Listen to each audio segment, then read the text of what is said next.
नमस्कार दोस्तों, फिर से स्वागत करता हूं आपका मेरे YouTube channel Sandeep study centre में। आज हम जिस टॉपिक पे बात करने वाले हैं वो कंवर जनजाति। जैसा कि आपको पता है, till now we have discussed about various miscellaneous parts of tribal of Chhattisgarh like beverage, ठीक है, बेवरेज हो गया, like transforming agriculture, like personalities, festival. इसके बाद अब हम जो याद करने वाले हैं या फिर बात करने वाले हैं जो रहेगा कंवर जनजाति पे, और फिर इसी प्रकार उराव जनजाति पे बात करेंगे, और इसी प्रकार जो है अगरिया पे आज बात कर लेंगे। ये टाइम रहा तो अगरिया को आज हम टच करेंगे। इसका मतलब यह है कि पहले हम लोग विशेष पिछड़ी जनजाति पे बात करी थी, जहाँ पे एक एक जो स्पेसिफिक जनजाति है उस पर बात करी थी। उसके बाद बीच में हमने वे को थोड़ा सा मोड़ा था, यानी कि स्पेसिफिक जनजाति पे बात ना करते हुए थोड़ा सा उसके मिसलेनियस पॉइंट होती है, जैसे कि मैंने बताया है बेवरेज हो गया, उसके बाद बोली हो गया, इसी प्रकार जो है इनके पर्सनालिटीज़ हो गया, फेस्टिवल हो गया, उस पे चले थे। तो आज हम पुनः एक स्पेसिफिक जनजाति पे बात करने वाले हैं। तो आज के लिए हमारा टॉपिक रहेगा कंवर जनजाति, उराव जनजाति, अगरिया टाइम रहा तो चलो स्टार्ट करते हैं। Let us start with the topic called Kanwar tribe of Chhattisgarh. इसके बारे में देखेंगे। आदत के अनुसार हम फॉर्मेटिंग पे फिर से चलेंगे। आपको तो पता ही है, अब तक आपको अच्छे से आदत हो गया होगा। इंट्रो पे हम लोग बात करते हैं, इसके बाद आप जानते हैं जीवन, यानी कि कंवर जनजाति के कौन कौन से जीवन है। जीवन तो एक ही है लेकिन वो डिवाइड रहता है, जैसे कि सामाजिक जीवन हो गई, धार्मिक जीवन, सांस्कृतिक जीवन, इसी प्रकार आर्थिक जीवन पे हम लोग बात करेंगे। तो इसके बाद विशेष इसके बारे में हो जाएगा, जो कि मिसलेनियस पॉइंट के रूप में और बात कर लेंगे, तो अच्छी खासी समझ जो है कंवर जनजाति पे बन जाएगी। तो स्टार्ट करते हैं इंट्रो पे। इस पे आप अच्छे से देखेंगे कंवर जनजाति छत्तीसगढ़ में सेकंड मोस्ट, यानी कि दूसरी सबसे बड़ी जनजाति on the basis of tribal population. It means कहा जा सकता है कि कंवर जनजाति जनजातियों की जनसंख्या के आधार पर, क्या कहा मैंने, जनजातियों की जनसंख्या, ठीक है, पूरा लिखेंगे आप, मैं थोड़ा शॉर्ट लिखता हूं ताकि समझाने का प्रयत्न ज़्यादा रहे, लिखने का कम, वो लिखने का काम आप करेंगे। तो जनजातियों की जनसंख्या के आधार पर जो कंवर जनजाति है ये छत्तीसगढ़ में दूसरा स्थान रखती है। इसको पहले आप याद रखेंगे, यानी कि सेकंड मोस्ट ट्राइब है या छत्तीसगढ़ के on the basis of population, यानी कि ट्राइबल पॉपुलेशन। सेकंड चीज़ रहेगा कंवर जनजाति के बारे में। कंवर जनजाति में ऐसी मान्यता है कि ये अपनी उत्पत्ति, देखेंगे, ये अपनी उत्पत्ति धृतराष्ट्र, यानी कि महाभारत कालीन जो कौरववंशी राजा धृतराष्ट्र से अपनी उत्पत्ति मानती है। कौन? कंवर जनजाति, ठीक है। और ऐसा कहा जाता है कि संग्राम के वक्त, यानी कि कुरुक्षेत्र में जब संग्राम हुआ तो उस टाइम जो शेष बचे कौरव थे, ठीक है, इसको अच्छे से लिखेंगे, जो शेष बचे, ठीक है, शेष बचे कौरव थे, ठीक है, कौरव, ये अपनी जान बचाने के लिए या फिर खुद को प्रोटेक्ट करने के लिए जंगलों में जा छिपे हैं, और ये जंगलों में ही जीवन यापन करने लगे। यहीं से इनकी क्या हुई? उत्पत्ति हुई। तो पहली लाइन मैंने कहा है कि छत्तीसगढ़ की दूसरी सबसे बड़ी जनजाति है जनजातियों की जनसंख्या के आधार पर। दूसरा चीज़ मैंने कहा है कि ये अपनी उत्पत्ति जो है महाभारतकालीन कौरववंशी राजा धृतराष्ट्र से मानते हैं। और दूसरी चीज़ मैंने, इसको आप स्किप कर सकते हो। इसके बाद इसके तीसरी चीज़ रहेगा जो आप लिखेंगे कि यह जनजाति जो कि कंवर जनजाति है ये आर्य भाषा, ठीक है, आर्य भाषा परिवार से संबंधित है, यानी कि ये आर्य भाषा परिवार की जनजाति है। तो ये तीन चीज़ों पे आप बात करेंगे तो अच्छा खासा इनके बारे में समझ बन जाएगा। एक चीज़ और बता देता हूँ इंट्रो, क्योंकि आपको डायरेक्ट पूछा भी जा सकता है, इसके बारे में छोटा सा परिचय भी आप दे सकते हैं, तो ये बहुत इंपॉर्टेंट रहेगा। और ये तो फैक्ट भी आ रहा है, जैसे कि ये दूसरे नंबर की जनजाति है और ये धृतराष्ट्र से अपनी उत्पत्ति मानती है। और तीसरी चीज़ है आर्य भाषा। पूछा जा सकता है कि कंवर जनजाति किस भाषा समूह से संबंधित है, तो उस टाइम पे आप बताएंगे कि आर्य भाषा परिवार से संबंधित है कंवर जनजाति। चौथी चीज़ रहेगी पितृसत्तात्मक, ठीक है, पितृसत्तात्मक जनजाति। इट मीन्स पितृवंशी, यानी कि ये पिता के वंश को मानने वाली जनजाति है। तो इस प्रकार से अच्छी खासी समझ हमने इंट्रो पे बना ली है। इसके बाद आप एबल हो जाएंगे अच्छे से आंसर देने के लिए। कोई भी पूछे, शायद अब तो पढ़ा ही पाएंगे आप। तो नेक्स्ट चलते हैं इनके सोशियो और फिर कल्चरल लाइफ पे, यानी कि जीवन को भी हम लोग अलग अलग हिस्सों में बांटते हैं। जीवन को देखेंगे सामाजिक जीवन, ठीक है, इसके सामाजिक जीवन पे बात होगी। इसी प्रकार इसी में हम इसके सांस्कृतिक जीवन पे बात करेंगे और इसके भी अलग अलग सब टॉपिक्स निकलते जाएंगे। जैसे कि आप देखेंगे उपजातियों पे, अब सब कुछ माइंड से हटा दिए, सिर्फ यही पे आप ध्यान रखेंगे कि सामाजिक और सांस्कृतिक जीवन पे बात हो रही है, यानी कि ये आपके मेन आप हेडिंग बोल सकते हो, ठीक है। किसके अंतर्गत? इनके जीवन के अंतर्गत सामाजिक जीवन, सांस्कृतिक जीवन एक मेन हेडिंग है। उसके अंतर्गत एक सब टॉपिक्स निकल के आता है उपजातियाँ, ठीक है, उपजातियाँ। ऐसे आप सेगमेंट में बांटेंगे, फॉर्मेटिंग करेंगे तो आप मेंस के लिए भी तैयार हो जाते हैं, और ऐसे करके पढ़ने से आपको याद भी अच्छे से होता है। ऑनलाइनर वाला आप छोड़िए क्योंकि उसमें बहुत ज़्यादा कचरा हो जाता है, ठीक है। तो उपजातियाँ देखेंगे, इसको उपजातियाँ आपको याद करना पड़ेगा। तंवर, बिल्कुल एक एक करके आप लिखते जाएंगे, तंवर या छतरी। मैं एक एक करके एक्सप्लेन करूँगा, तंवर या छतरी। वहीं पे दूसरी चीज़ हो जाएगी राठिया, ठीक है। तीसरी चीज़ हो जाएगी चेरवा। चौथी चीज़ हो जाएगी पैकरा, मेरी आवाज़ भी सुन के लिखेंगे। पांचवी चीज़ हो जाएगी दूध कंवर, ठीक है, दूध कंवर। और छठवीं चीज़ हो जाएगी कमलवंशी। इसके अतिरिक्त और भी हैं, लेकिन प्रमुख आपको याद रखना है, ये भी मोर देन सफिशिएंट हो जाएगा। यहाँ तक भी जाए इतना भी उनको वो चाहिए, ठीक है। तो आप देखेंगे तंवर या फिर छतरी, इसको एक एक करके हम लोग एक्सप्लेन करते हैं। तो उपजातियाँ सब टॉपिक्स आपने डाल ली है, ये मैं उम्मीद करता हूँ। अब एक एक करके हम लोग को इसके एक्सप्लेनेशन पे जाना है।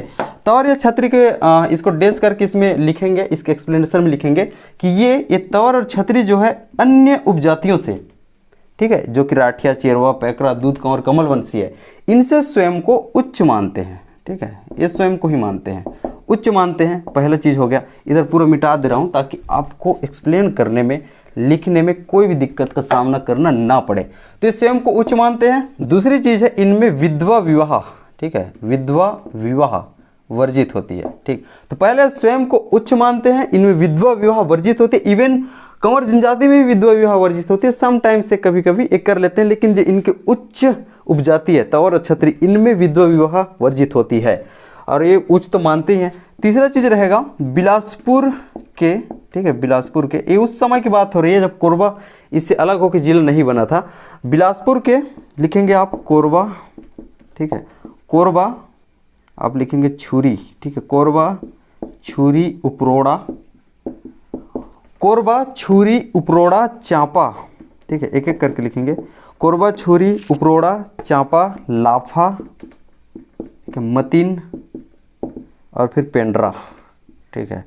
तो 1 2 3 4 5 6 7, यानी कि बिलासपुर के 7 जमींदारियों में ये जमींदारी प्राप्त किए हुए थे। तो इस प्रकार तंवर और छतरी के बारे में अच्छे से हमने एक्सप्लेन कर लिया है, अच्छे से आप याद करेंगे। एक एक फैक्ट बहुत इंपॉर्टेंट है। स्वयं को उच्च मानते हैं, विधवा विवाह वर्जित है, बिलासपुर के कोरबा छुरी, ये मत बोलेंगे कोरबा तो बिलासपुर में है नहीं, ये पहले की बात हो रही है। तो बिलासपुर के मतलब बिलासपुर में 7 जो जमींदारियाँ आती थी, ठीक है। तो बिलासपुर के कोरबा छुरी उपरोड़ा चांपा, लाफा और फिर मतीन है ये, मतीन और पेंड्रा, ये 7 जमींदारियां प्राप्त की हुई थी। कौन सी? तंवर या छतरी उपजाति किसकी? कंवर जनजाति की। परफेक्ट। नेक्स्ट चलते हैं राठिया, ठीक है। राठिया इसको आप लिखते जाएंगे आवाज सुन के भी। राठिया रायगढ़ जिले से संबंधित है, यानी कि रायगढ़ जिले में पाए जाते थे, ठीक है। राठिया रायगढ़ जिले में पाए जाते थे। मैं आरजी लिख रहा हूँ, रायगढ़ जिले में पाए जाते थे। उसी प्रकार चेरवा जो है सरगुजा, SRG लिखता हूँ इसको मैं, आप अपने हिसाब से लिखेंगे बिल्कुल। रायगढ़ जिले में राठिया पाए जाते थे। चेरवा जो है सरगुजा जिले में पाए जाते थे। पैकरा की हम बात करते हैं तो पैकरा देखेंगे, ये रतनपुर के है वंशी कल्चुरी है एक्चुअली में। हम लोग जब इतिहास पढ़ेंगे, सीजी की हिस्ट्री जब पढ़ेंगे तो वहाँ मैं अच्छे से समझाऊंगा आपको कल्चुरी क्या है। ये कल्चुरी है, उसको है वंशी बोलते हैं। तो रतनपुर के, और ये 2 शाखा में विभाजित थी, रायपुर के कल्चुरी और फिर रतनपुर के कल्चुरी। तो इसी प्रकार जो रतनपुर के जो कल्चुरी हैं, ठीक है, रतनपुर के लिखेंगे, रतनपुर के है वंशी लिख लीजिए। इसी नाम से आ जाए तो फिर आपका हाय हो जाएगा, ठीक है। तो है वंशी राजा के सेना में, ठीक है वंशी राजा के सेना में भैया सैनिक थे ये। कौन? पैकरा। तो इस प्रकार राठिया रायगढ़, चेरवा सरगुजा और फिर पैकरा जो है रतनपुर के है वंशी राजा के सेना में सैनिक थे। अब आता है दूध कंवर। तो इसको यार चलो यहीं एक्सप्लेन कर देते हैं।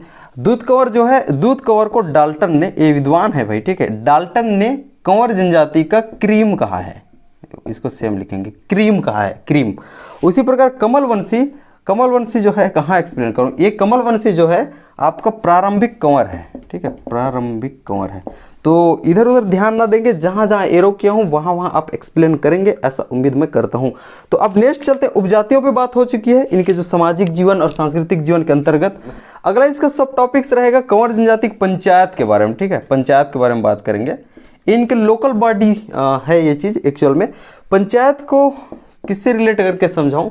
मैं आपको इसको उच्च न्यायालयों से रिलेट करके समझाता हूँ। सबसे पहले 2-3 लाइन मैं बोल देता हूँ समझने के लिए, इसे नहीं लिखेंगे, मैं एक बार समझाना चाहता हूँ।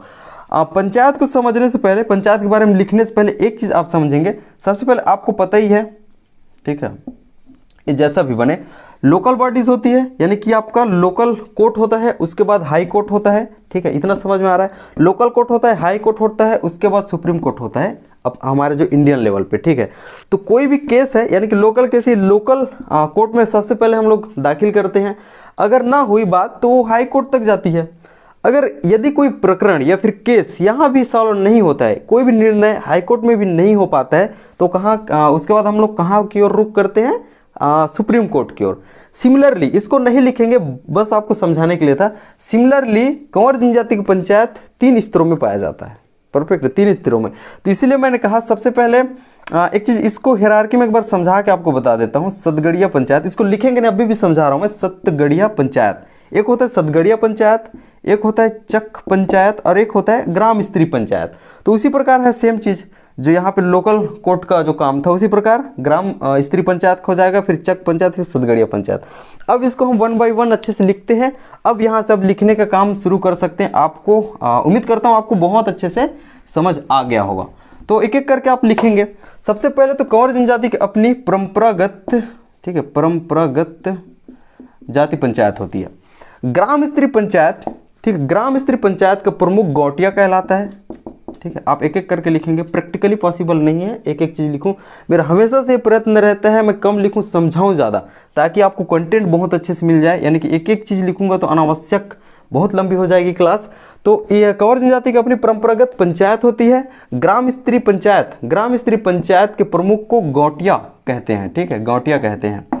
अब देखेंगे 7 से 8 ग्राम पंचायत या फिर गांव, ठीक है, ग्राम पंचायत या फिर गांव मिलकर चक पंचायत बनाते हैं, जो अभी मैंने समझाया है, ठीक है। अब चक पंचायत आपको तो अच्छे समझ में आ गया है, चक पंचायत, ठीक है, चक पंचायत बनाते हैं। यदि अब भी चक पंचायत में कोई प्रकरण या फिर कोई केस निर्णय नहीं हो पाता है, यानी कि ये चक पंचायत है, ये जो 7-8 गांव यानी कि 7-8 ग्राम स्त्री पंचायत मिलकर जो बनाए हैं, इस चक पंचायत में भी अगर निर्णय सफल नहीं हो पाता है या फिर निर्णय नहीं हो पाता है, तो ये जो है आगे बढ़ जाता है और सतगड़िया पंचायत में जाता है, ठीक है। तो इसको लिखेंगे कैसे? तो यदि निर्णय नहीं हो पाता है तो सतगड़िया पंचायत इसके लिए सर्वमान्य होता है, यानी कि सतगड़िया पंचायत में जो निर्णय ले जाएंगे ये सर्वोच्च होता है, ये सर्वमान्य होता है। अब सतगड़िया पंचायत बनती कैसे है? सतगड़िया पंचायत 7 उपजातियों से मिलकर बनती है। किसकी? कंवर जनजाति की 7 उपजातियों से मिलकर बनी होती है। कौन सा? सतगड़िया पंचायत। और इसका जो निर्णय सर्वमान्य होता है, और यह कंवर जनजाति का सर्वोच्च पंचायत है। मैं एक एक चीज़ बोल रहा हूँ, एक एक चीज़ नोट करेंगे, क्योंकि एक एक चीज़ फैक्ट है, एक एक चीज़ क्वेश्चन बन सकता है, ठीक। तो ये तो रहा पंचायत के बारे में। नेक्स्ट हम चलते हैं। अब 2-3 टर्म आएगा, एक है गोटी और एक है टोटम, ठीक है, एक आ जाएगा, ठीक है, वो गोटी में ही इसको हम लोग निपटा लेते हैं, गोटी। तो देखिए कंवर जनजाति अनेक टोटम चिन्ह से संबंधित होते हैं, यानी कि टोटम चिन्ह या फिर टोटम समूह इसको बोलोगे आप, ठीक है, टोटम समूह, ठीक है, ये यार टोटम, ठीक है। तो कंवर जनजाति अनेक टोटम समूह से संबंधित होते हैं, जिसे क्या बोला जाता है? गोटी।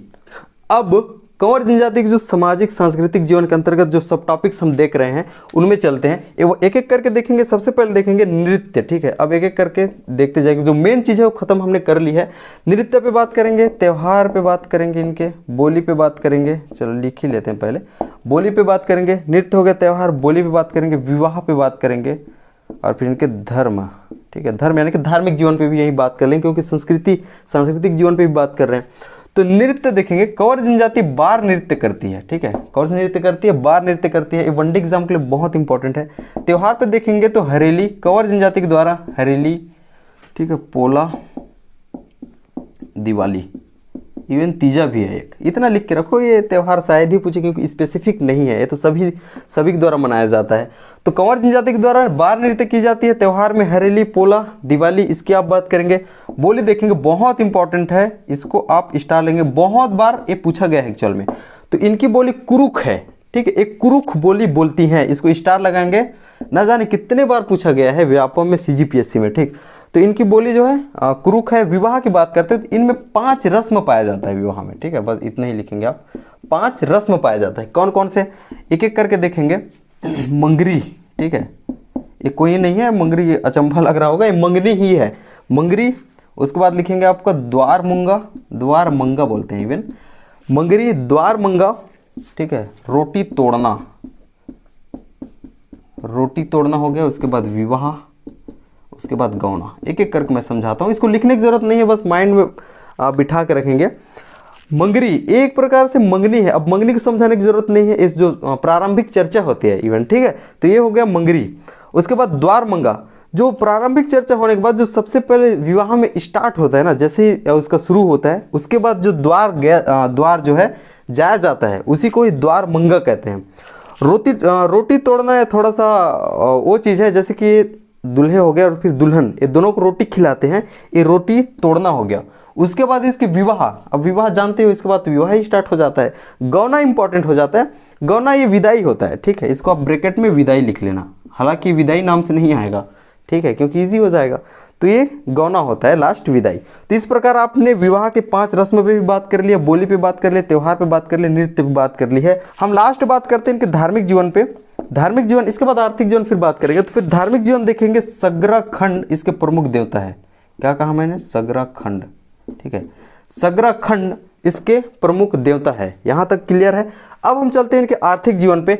तो इस प्रकार आपका एक टॉपिक खत्म हो गया है, कंवर जनजाति की सामाजिक सांस्कृतिक जीवन। आप याद कीजिए, सबसे शुरू में ही मैंने लिखाया था, तो उसके बारे में अच्छे से हमने बात कर ली है, अच्छे से डिटेल में हमने पढ़ लिया है। तो आपका अब तक कौन कौन समराइज करते रहिए, अब तक क्या क्या खत्म हो गया है आपका, इसके बारे में इंट्रो खत्म हो गया है, सामाजिक, ठीक है, सामाजिक और फिर सांस्कृतिक जीवन खत्म हो गया है, ठीक है। अब तक ये दोनों पे ही बात हुई है। अब हम चलने वाले हैं आर्थिक जीवन पे, ठीक है, और कहीं ना कहीं सांस्कृतिक जीवन में हमने धार्मिक जीवन को जोड़ा है, इसको भी याद रखेंगे। आर्थिक जीवन पे चलते हैं। तो इनके आजीविका का प्रमुख जो स्रोत होता है वो मजदूरी, ठीक, मजदूरी और कृषि होती है भाई, ये याद रखेंगे। मजदूरी और कृषि कंवर जनजाति के आजीविका का प्रमुख स्रोत है। इसके अतिरिक्त इनके पारंपरिक व्यवसाय, ठीक है, पारंपरिक व्यवसाय के रूप में सैनिक का कार्य करना भी रहा है। और पारंपरिक व्यवसाय के बारे में अलग से एक वीडियो भी बना के रखा हूँ। और आपको ज्ञात हो कि हम लोग बेवरेज पे भी, यानी कि उसके पेय पदार्थ पे भी, बोली पे भी, जितने भी मैंने यहाँ पढ़ाया ना, त्यौहार पढ़ाया है, बोली पढ़ाया है, उनके क्या बोलते हैं, पेय पदार्थ इनके बारे में नहीं मिलता है। जो जो मैंने अलग स्पेशल पढ़ाया है, इसके बारे में, बोली हो गया, त्यौहार हो गया, इसके बारे में अलग से मैंने वीडियो बना रखा है एक एक जनजाति के लिए, ठीक है। उसमें ना पूरे जनजाति को कवर किए हैं। तो आप बिल्कुल प्लेलिस्ट में जाएंगे तो ये चीज़ आपको मिलेगा, वो मिसलेनियस पॉइंट के अंतर्गत पढ़ा है। तो इस प्रकार आपका आर्थिक जीवन खत्म हो जाता है। अब इसके बारे में इंट्रो, सामाजिक सांस्कृतिक और फिर आर्थिक जीवन खत्म करने के बाद कुछ विशेष पॉइंट देख लेते हैं जो कि बहुत इंपॉर्टेंट है। विशेष पॉइंट में देखेंगे, आपने एक पर्सनालिटी सुनी है, संत गहिरा गुरु, और इसको भी मैंने पढ़ाया है कि कौन से जो व्यक्तित्व है, आदिवासी प्रमुख आदिवासी व्यक्तित्व के बारे में पढ़ा है, कौन से व्यक्ति जो है किस जो है आपके ट्राइब से बिलोंग करता था, तो उसको भी मैंने पढ़ाया। तो संत गहिरा गुरु, इसको लिखेंगे संत गहिरा गुरु, ठीक है। संत गहिरा गुरु कंवर जनजाति से संबंधित थे, इसको भी मैंने बहुत अच्छे से पढ़ाया, प्लेलिस्ट विजिट करेंगे। तो संत गहिरा गुरु कंवर जनजाति से संबंधित थे। प्रत्येक गांव में बीचों बीच जो है रामायण चबूतरा होता है, ठीक है, रामायण चबूतरा होता है, जहाँ पे रामायण का पाठ किया जाता है। और लास्ट चीज रहेगा, कंवर जनजाति में पाइक का, इसको लिखेंगे पाइक, ठीक है, पाइक का विशेष महत्व होता है।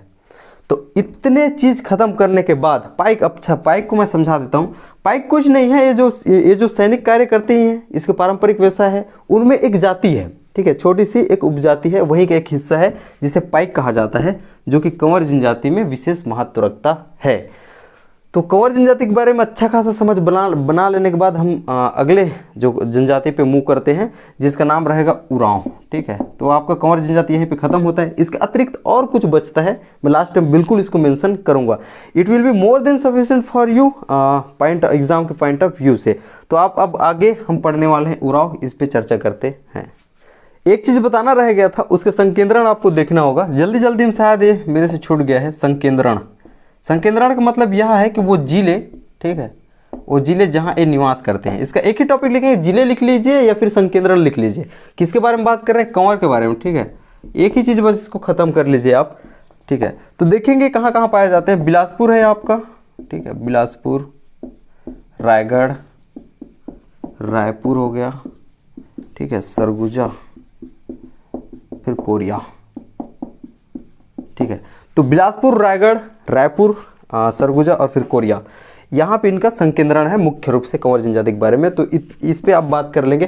तो अब हम स्टार्ट करते हैं उरांव जनजाति के बारे में। आपको पता ही हमने आज कंवर, उरांव और अगरिया पे बात करनी है। अगरिया टाइम रहा तो करेंगे, क्योंकि मुझे नहीं लगता उसके लिए टाइम बचेगा, ठीक है। तो I am going to discuss about the Oraon tribe. तो आप उरांव पे आप बिल्कुल बात करने के लिए रेडी हो जाएंगे। उरांव पे फॉर्मेटिंग देखेंगे, इसका इंट्रो रहेगा, आपको पता ही है। चलो स्टार्ट ही कर देते हैं। इंट्रो उरांव के बारे में आप देखेंगे कि उरांव प्रदेश का सबसे साक्षर जनजाति है। यानी कि जनजातियों, आपको पता है जनजातियों जो लिटरेसी रेट रहता है वो बहुत नीचे रहता है, लेकिन जितने भी जनजातियां हैं उनमें से सबसे ज़्यादा जो पढ़े लिखे जनजाति है, सबसे ज़्यादा साक्षर जनजाति, इसको बोलते हैं सर्वाधिक, ठीक है, पूरा लिखेंगे सर्वाधिक साक्षर, सर्वाधिक साक्षर जनजाति उरांव है। और सर्वाधिक धर्मांतरण भी है इसका, ठीक है, यहाँ लिखेंगे धर्मांतरण, इंट्रो पे बात कर रहे हैं। तो छत्तीसगढ़ में सर्वाधिक साक्षर जनजाति, सर्वाधिक धर्मांतरण यानी कि धर्मांतरण करने वाली जनजाति उरांव है। ये बड़ी संख्या में ईसाई धर्म को अपना चुकी हैं, ठीक है, इसलिए इसको सर्वाधिक धर्मांतरण यानी कि धर्मांतरण करने वाली जनजाति कहा जाता है।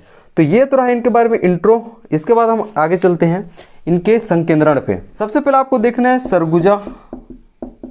अब इसके अंतर्गत ये एक तो संभाग मान लो, आपको पता है ये 5 संभाग है अपना छत्तीसगढ़ में, जो कि ज्योग्राफी में हम लोग फिर अच्छे से पढ़ने वाले हैं। अब तक के लिए समझ के रखेंगे। सरगुजा एक संभाग है जिसके अंतर्गत जिले हैं फिलहाल 5, हालांकि अभी नए जिले बने हैं, वहाँ भी ऐड हो जाएंगे। तो देखेंगे सरगुजा, सरगुजा में देखेंगे सरगुजा के संभाग के जो जितने 5 जिले हैं, ठीक है, यहाँ पे निवास करते हैं। इसके अतिरिक्त बिलासपुर संभाग के रायगढ़ जिले में निवास करते हैं। ज़्यादा कुछ न कीजिए। उरांव जनजाति के जो बसाहट है, जिले है, कहाँ कहाँ निवास करते हैं, उनमें सरगुजा संभाग के पूरे 5 जिले और फिर साथ में रायगढ़ जो कि बिलासपुर संभाग में पड़ता है। तो ये तो रहे उरांव के बारे में इंट्रोडक्शन और जिले की बात। अब चलते हैं इसके मेन हिस्से पे, जो है इसके सामाजिक, ठीक है, और सांस्कृतिक जीवन पे। अब इसके डिस्क्रिप्टिव मैनर में चलेंगे, 1 बाय 1 आप देखते जाएंगे। सबसे पहले इनके उपजाति रहेगा। उपजाति आप लिखते रहेंगे धनका, धांगर, मैंने कहा सब टॉपिक्स उपजाति पूरा लिखेंगे भैया। धनका, ठीक है, धांगर, कुड़ास और फिर आप किसान की बात करेंगे। तो सामाजिक सांस्कृतिक जीवन के अंतर्गत, उरांव के जीवन के अंतर्गत हमने उपजाति पहला ले लिया है सब टॉपिक्स, जिसमें से इसकी उपजाति है धनका, धांगर, कुड़ास, किसान। आपको डायरेक्ट पूछा जा सकता है जो कुड़ास उपजाति है एक कौन सी जनजाति की उपजाति है। तो अब नेक्स्ट चलते हैं मृतक संस्कार की ओर, ठीक है, मृतक संस्कार, इसको अच्छे से देखेंगे। तो पहला सब टॉपिक था आपका उपजाति, दूसरा है आपको मृतक। ये बार बार इसलिए बताता हूँ ताकि आप टॉपिक्स में इधर उधर ना हो जाएं, टॉपिक के अंतर्गत ही इसके एक्सप्लेनेशन को लिखें ताकि आप अच्छे से याद कर पाएँ और सिलेक्शन ले पाएँ। तो नेक्स्ट चलते हैं मृत्यु पे, इसके मृतक संस्कार पे। तो देखेंगे उरांव जनजाति में मृत्यु होने के पश्चात शव को दफनाए जाते हैं, ठीक है। तो इसका पहला पॉइंट क्या रहेगा, उरांव जनजाति में मृत्यु होने के पश्चात शव को दफनाए जाते हैं, ठीक है, दफनाए जाते हैं। लेकिन संपन्न हिंदू उरांव, अभी हिंदू वर्ड क्यों आ रहा है, क्योंकि पहले ही बताया है कि मिटा दिया मैंने कि सर्वाधिक धर्मांतरण करने वाली जनजाति है जो कि बड़ी संख्या में ईसाई धर्म को अपना चुकी है। तो उसी प्रकार सबसे पहले तो उरांव जनजाति में दफनाए जाते हैं, ठीक है, लेकिन संपन्न हिंदू उरांव, ठीक है, संपन्न हिंदू उरांव, ये हिंदू क्यों आया आपको पता चल गया ना। संपन्न हिंदू उरांव शव को जलाते भी हैं, बस यह है। तो दफनाते हैं संपन्न हिंदू उरांव जो है शव को जलाते भी हैं। अब देखें कि मृत्यु के, ठीक है, 3 दिन पश्चात तिही नहावन होता है। इसको आप लिखेंगे, मैं ऊपर मिटा रहा हूँ। जो आपको पता है तीज नहावन बोलते हैं अपने साइड, तो वही है, वही सेम वही चीज़ है, उसको इन लोग तिही नहावन बोलते हैं। इसमें जोड़ेंगे ना, 3 दिन पश्चात तिही नहावन होता है, ठीक है, तिही नहावन होता है, जिनमें अपने रिश्तेदारों को बुलाया जाता है, ठीक है। 3 दिन पश्चात तिही नहावन होता है जिसमें रिश्तेदारों को बुलाया जाता है और नदी में ये स्नान करते हैं। तो ये तो रही तिही नहावन की बात। नेक्स्ट 3 माह बाद, इसके ऊपर लिख रहा हूँ ना, इसको अलग नहीं करेंगे, इसके बाद आपको लिखना है तिही नहावन। उसके बाद लिखेंगे 3 महीने पश्चात, ठीक है, 3 महीने पश्चात गमी मनाया जाता है। इसको आप अच्छे से लिखेंगे गमी। मैं समझाता हूँ क्या है। गमी मनाया जाता है। गमी कुछ और नहीं, परिवार वालों को, गांव वालों को दिए जाने वाला जो है मृत्यु भोज होता है। तो गमी एक प्रकार क्या है, मृत्यु भोज। मृत्यु भोज करने वाला संस्कार का नाम क्या है, गमी। तो ये तो रहा उरांव जनजाति के मृतक संस्कार के बारे में। ये तो रहा है आपका हिंदू उरांव के बारे में। अब हमने कहा है कि अधिक संख्या में धर्मांतरण कर चुकी है, एक बड़ी संख्या में ईसाई धर्म को अपना चुकी है, तो उनमें मृतक संस्कार अलग होगी। ईसाई धर्म को अपना चुकी उरांव जनजाति के मृतक संस्कार। सबसे पहले देखेंगे मृत्यु के समय ये पास्टर्स, ठीक है, पास्टर्स को बुलाते हैं, ठीक है। मृत्यु के समय पास्टर्स को बुलाए जाते हैं। अब ये जो पास्टर्स है ये मृत्यु के समय आने के बाद ज्ञान और फिर धर्म, ठीक है, दो चीज लिखें, ज्ञान और धर्म का उपदेश देता है, ठीक है। पास्टर्स बुलाए जाते हैं जो कि ज्ञान और धर्म का उपदेश देता है। इसके पश्चात यानी कि तत्पश्चात ये जो है पापों का प्रायश्चित कराया जाता है। पापों का प्रायश्चित पूरा लिखेंगे, पापों का प्रायश्चित कराया जाता है। और अंततः, ठीक है, अंततः उसकी आत्मा की शांति, ठीक है, आत्मा शांति हेतु प्रार्थना की जाती है। उसकी आत्मा शांति हेतु प्रार्थना की जाती है। तो ये स्टेप बाय स्टेप आप लिखेंगे इसको एक्सप्लेन करके, ठीक है। तो ईसाई उरांव के मृतक संस्कार में पास्टर्स बुलाए जाते हैं। पास्टर्स जो है ज्ञान और धर्म का उपदेश देता है और फिर ये पापों का प्रायश्चित कराएगा और अंततः आत्मा शांति हेतु प्रार्थना की जाती है। और ये जो पूरी प्रक्रिया हो रही है इसे ही एक नाम दिया जाता है स्पेशल, उसको लिखेंगे अंतमलन संस्कार कहते हैं। इधर लिख लिया है ना आपने, मैं मिटा रहा हूँ, देखेंगे। तो ये जो ईसाई धर्म में किए जाने वाले, यानी कि ईसाई धर्म उरांव जनजाति के अंतर्गत किए जाने वाले मृतक संस्कार जो कि इतने स्टेप में हमने समझा है, इसे ही अंतमलन, ठीक है, अंतमलन या फिर अंतमलान भी है, अंतमलन संस्कार कहा जाता है। ये मेंस के लिए बहुत परमानेंट क्वेश्चन है, ये आ सकता है, ठीक है, और डायरेक्ट वनडे एग्जाम में भी पूछा जा सकता है। तो अंतमलन संस्कार आपको समझ में आ गया होगा, मेंस के लिए क्वेश्चन बन सकते हैं, अंतमलन संस्कार को समझाइए, ठीक है। तो ये तो रहा इनके मृतक संस्कार के बारे में। तो अब तक इसकी उपजातियां मृतक संस्कार पे बात कर ली है। इसके आगे छोटे छोटे टॉपिक्स पे हम चलते हैं। उरांव जनजाति के सामाजिक सांस्कृतिक जीवन के अंतर्गत अगला सब टॉपिक्स रहेगा आपका अखाड़ा। देखेंगे, ये मैं लिख के रखा हूँ क्योंकि बहुत वीडियो लंबी हो रही है। देखेंगे अखाड़ा होता क्या है। अखाड़ा जैसे माइंड में आ रहा होगा कि ये कुश्ती का मैदान होगा, लेकिन ऐसा नहीं है। उरांव जनजाति में नृत्य का मैदान, ठीक है, नृत्य का मैदान अखाड़ा कहलाता है। यहाँ तक क्लियर, समझाने की जरूरत नहीं है। टोटम देखेंगे, टोटम वंश चिन्ह होता है, मैंने लिख के रखा है, टोटम वंश चिन्ह होता है एक्चुअल में। तो उरांव जनजाति के जो गोत्र है अनेक टोटम में विभाजित होती है। मैंने क्या कहा है, उरांव जनजाति के गोत्र अनेक टोटम में विभाजित होता है, जिनके नाम पशु पक्षी, ठीक है, पशु पक्षी, मछली और पेड़ पौधों, ठीक है, ये पशु पक्षी, मछली और फिर पेड़ पौधों के नाम पर होता है।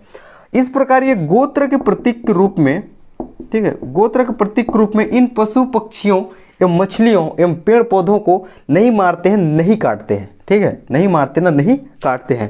तो इस प्रकार हो गया टोटम के बारे में बात। अब चलते हैं पंचायत। पंचायत इंपॉर्टेंट हो जाता है। जैसा कि हमने कंवर जनजाति में अलग अलग पंचायतों पे बात करी थी, उसी प्रकार इसमें भी दो प्रकार की पंचायत पाया जाता है। इनके भी अपनी परंपरागत पंचायत होती है। ग्राम स्त्री पंचायत, ठीक है, इनकी ग्राम स्त्री पंचायत के प्रमुख महतो या फिर मांझी कहलाता है, ठीक है, महतो और फिर मांझी कहलाता है। और इसके अतिरिक्त एक चीज़ और है, ग्राम स्त्री मिलकर एक परहा पंचायत बनाते हैं, ठीक है, एक अलग से पंचायत बनाते हैं जिसे परहा पंचायत कहते हैं, ठीक है, परहा पंचायत कहते हैं। और इसके प्रमुख को परहा राजा कहा जाता है, परहा राजा कहा जाता है, ठीक। इधर अभी ध्यान नहीं देंगे, यहाँ पे देखेंगे आप लोग। तो इसके पंचायत में क्या कहा है, ग्राम स्त्री पंचायत के प्रमुख महतो या फिर मांझी कहलाता है, इसको लिखते जाएंगे। उसके बाद ग्राम स्त्री पंचायत मिलकर एक अलग से पंचायत बनाते हैं जिसे परहा पंचायत कहा जाता है और उसके प्रमुख परहा राजा कहलाता है। तो अब तक हमने बात कर ली अखाड़ा टोटम पंचायत पे। इनके बोली पे जाते हैं।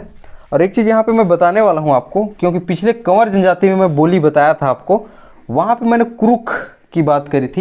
एक्चुअल में कंवर जनजाति द्विभाषिक होती है, ठीक है, वहाँ पे सुधार लेंगे। बोली पे वहाँ पे मैंने क्रुक बताया है। ये मानता हूँ मेरे से मिस्टेक हुई है, क्योंकि दो जनजाति पढ़ा रहा हूँ तो थोड़ा सा इधर उधर हो गया बोली को लेकर, ठीक है। तो कंवर जनजाति द्विभाषिक होती है। सबसे पहली बात तो है द्विभाषिक, ठीक है, इसको आप लिखेंगे, द्विभाषिक होती है। वो सदरी बोली प्लस छत्तीसगढ़ी बोली, ठीक है, छत्तीसगढ़ी बोली का प्रयोग करते हैं। इसको आप वहाँ मेंशन करेंगे, आपसे रिक्वेस्ट है प्लीज़, ठीक है। तो ये सदरी और फिर छत्तीसगढ़ी बोली बोलती है कौन सी, कंवर जनजाति, जो कि इससे पहले हमने पढ़ा है, और वो द्विभाषिक होती है। अब वहाँ जो मैंने कुरुक बताया है वो यहाँ आ जाएगा एक्चुअल, ठीक है, यहाँ का है वो। तो उराव जनजाति की बोली कुरुक है, ठीक है, ये बहुत बार पूछा गया है, ठीक है, उसको भी याद रखेंगे, बहुत इंपॉर्टेंट है, क्योंकि मेरे को भी मेहनत करनी पड़ती है आप लोगों के लिए, इसलिए मेरे को भी उम्मीद करता हूँ और मैं खुद से ऐसे कोशिश करता हूँ कि अच्छे से पढ़ा पाऊँ, आपको बिना देखे अच्छे से लिख पाऊँ, डिटेक्ट कर पाऊँ, क्योंकि पहले से लिखा लाऊंगा तो आप पहले से आपका दिमाग चल जाएगा, अच्छा यहाँ पे देवी देवता लिखा है, नृत्य लिखा है, बोली लिखा है, तो उसमें याद करने में परेशानी होती है, ये मैंने झेली है। तो अब देखेंगे बोली आपका खत्म हो जाता है। इसी प्रकार युवाग्री, युवाग्री के लिए भी हमने सेपरेट क्लास ले रखी है और प्रत्येक जनजाति के बारे में युवाग्री के बारे में बात करते भी आया है। युवाग्री देखेंगे, प्रत्येक जनजाति की अपनी युवाग्री होती है। अब युवाग्री क्या है और फिर ये धूमक्रिया क्या, कुरिया क्या होती है, फिर उसके बाद हमने घोटुल पे बात करी है। तो इसके लिए इसको आप जानना चाहते हैं तो सेपरेट क्लास है, प्लेलिस्ट को विजिट कीजिए। प्रत्येक जनजाति की अपनी युवाग्री होती है, तो उराव जनजाति की युवाग्री का नाम धूमकुरिया है और इस धूमकुरिया के बारे में अच्छे से हमने बात कर रखी है, जो कि आपको प्लेलिस्ट में मिल जाएगा। त्यौहार देखेंगे, इनके द्वारा त्यौहार बहुत इंपॉर्टेंट है, इनके द्वारा सरहुल, ठीक है, सरहुल त्यौहार मनाया जाता है और एक किस अवसर पर मनाते हैं, तो साल वृक्ष में फूल आने पर, ठीक है, फ्लावर यानी कि फूल आने पर ये सरहुल त्यौहार मनाते हैं। अब देखेंगे इसके देवी देवता के बारे में, तो इसके प्रमुख देवता है धर्मेश, ठीक है, धर्मेश, जिसे सूर्य देवता का रूप माना गया है। इनके प्रमुख देवता का है ना, अभी देवी नहीं, देवता का है प्रमुख देवता धर्मेश, जिसको सूर्य देवता का रूप माना गया है। इसी प्रकार इसकी प्रमुख देवी है सरना, ठीक है, सरना देवी है। ऐसा कहा जाता है कि सरना देवी साल वृक्ष के नीचे, ठीक है, साल वृक्ष के नीचे निवास करती है। यही कारण है कि साल वृक्ष की पूजा करते हैं। और ये जो सरहुल त्यौहार है, सरहुल इनका नृत्य भी है, ठीक है, ये सरहुल नृत्य भी करते हैं। तो 3-4 चीज़ों बात हो चुकी है। सबसे पहले युवाग्री तो अलग चीज़ है। त्यौहार पे देखेंगे सरहुल त्यौहार मनाते हैं, साल वृक्ष में फूल आने पर ये त्यौहार मनाते हैं। कौन सा? सरहुल त्यौहार। देवी देवता हम देखें, प्रमुख देवता इनके धर्मेश है और प्रमुख देवी सरना है, जो कि साल वृक्ष के नीचे निवास करती है, ऐसी इनमें मान्यता है। और ये जो है सरहुल, ये सरहुल इनका नृत्य भी, ये सरहुल नृत्य करते हैं, ठीक है। तो इसके धार्मिक जीवन के अंतर्गत देवता को उल्लेख करते हुए आप ये त्यौहार के साथ आप नृत्य को भी इसके साथ में जोड़ सकते हो। तो इस प्रकार आपको मेंस का भी बन जाएगा। अब चलते हैं आर्थिक जीवन की ओर। तो उराव जनजाति में अच्छा खासा समझ बना लिया है आर्थिक जीवन, और फिर कुछ विशेष पे बात करेंगे तो ये भी आपका खत्म हो जाएगा। शायद बहुत टाइम ले लिया है, तो अगर ये जनजाति कल देखेंगे आप आर्थिक जीवन पे, तो इनका प्रमुख कार्य कृषि है, ठीक है।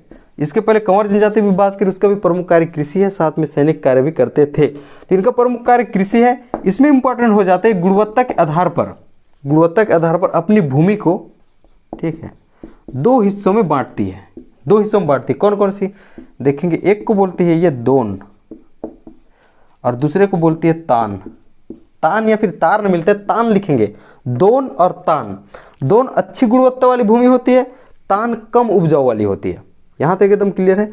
दोन को मैंने कहा है अच्छी गुणवत्ता की, और तान कम उपजाऊ वाली होती है। इसके अतिरिक्त मछली पकड़ना, शिकार करना इनके अन्य काम होते हैं। उम्मीद करता हूँ ये वीडियो आपको बहुत अच्छी लगेगी। अच्छी लगी हो तो प्लीज़ लाइक करेंगे और कमेंट बॉक्स में इससे रिलेटेड जो भी डाउट है वो पूछेंगे, ताकि मैं यथासंभव उसका प्रयास करूँगा कि आप तक उत्तर पहुँचे। तो प्लीज़ यार लाइक करेंगे, सब्सक्राइब करेंगे, चैनल को शेयर कीजिए, ताकि आपके जैसे ज़रूरतमंदों को और अच्छे से उनको मिल पाए, फ्री एजुकेशन मिल पाए। आज के लिए बस इतना ही। मुझे दीजिए इजाज़त। Thank you so much.